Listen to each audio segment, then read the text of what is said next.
G'day, Glenn Morris here from the Smart Energy Lab, popping up again with another unboxing. Well, I've got a big box here today. This is a Solentech Grid Connect inverter. This is their 25 kilowatt three-phase unit. It's been sitting actually in my dock for a while because it was left over from the last conference, All Energy, I think, last year, and they kindly said, "Oh, you can hang on to that and show the punters what's in the box." Now, 25 kilowatts. I remember long enough ago that a 3 kilowatt inverter weighs 49 kilos. Now that's going back quite a way. A grid tie inverter, 49 kilos.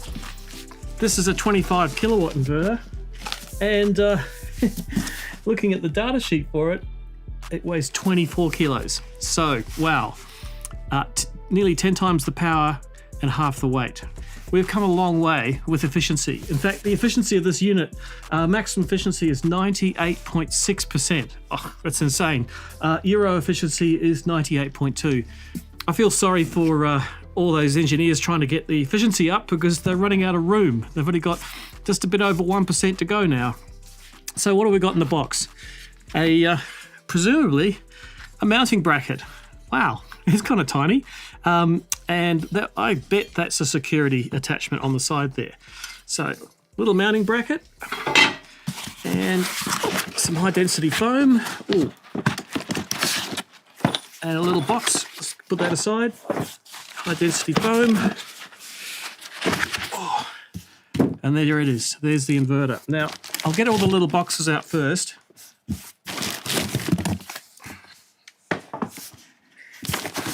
Some gel. Absorb moisture, and let's get this out of the box. Whoa.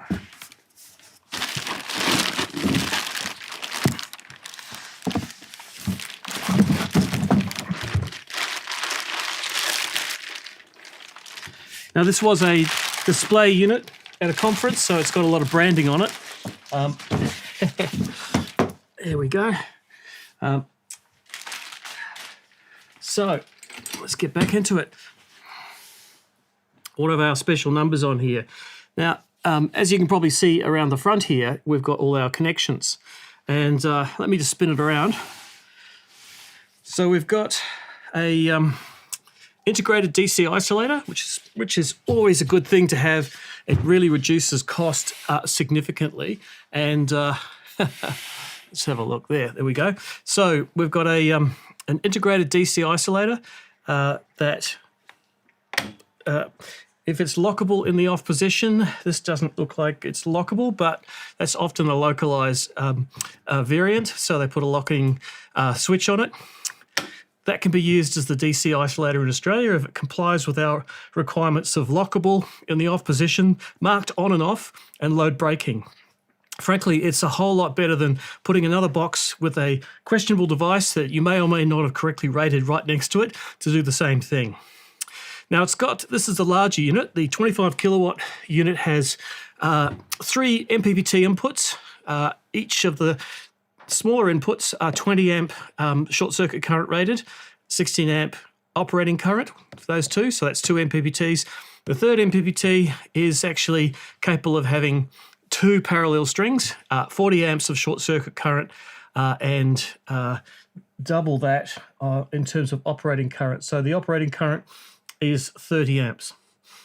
I made a slight error there. Sorry, 15 amps operating, 30 amps short circuit on the first 2 inputs, and 30 amps operating with a 40 amp short circuit rating. Now, why do you need to worry about that short circuit rating?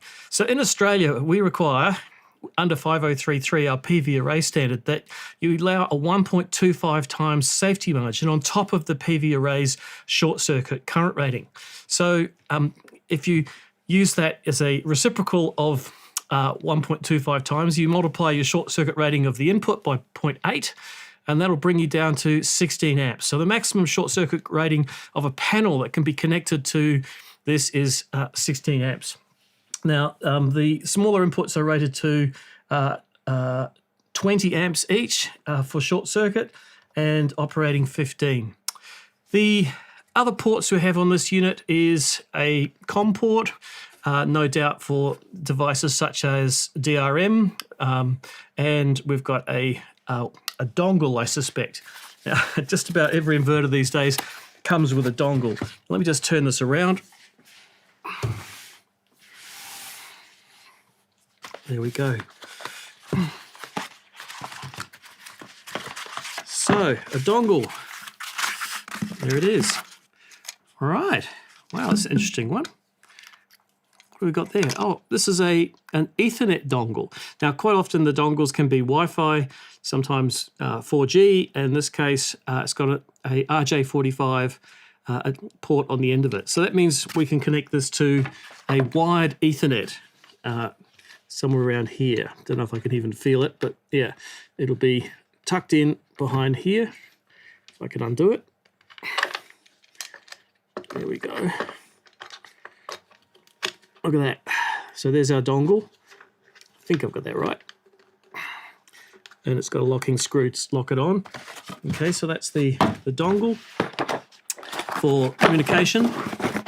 And in here we've got our PV connectors. We've got our communication port, probably for things like an upstream meter, and our AC connector for connecting the AC to the system, and some wall mounting screws. I wonder what's in the last box. Let's have a look. And in the last box we have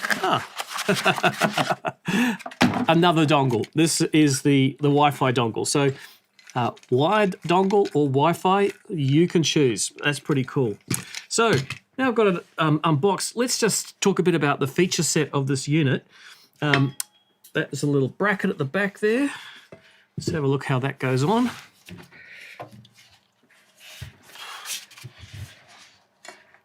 So as you can see, here's our little bracket, and it clips under here. So it gives you a little bit of slack, and there'll be a security screw on the side here. Okay.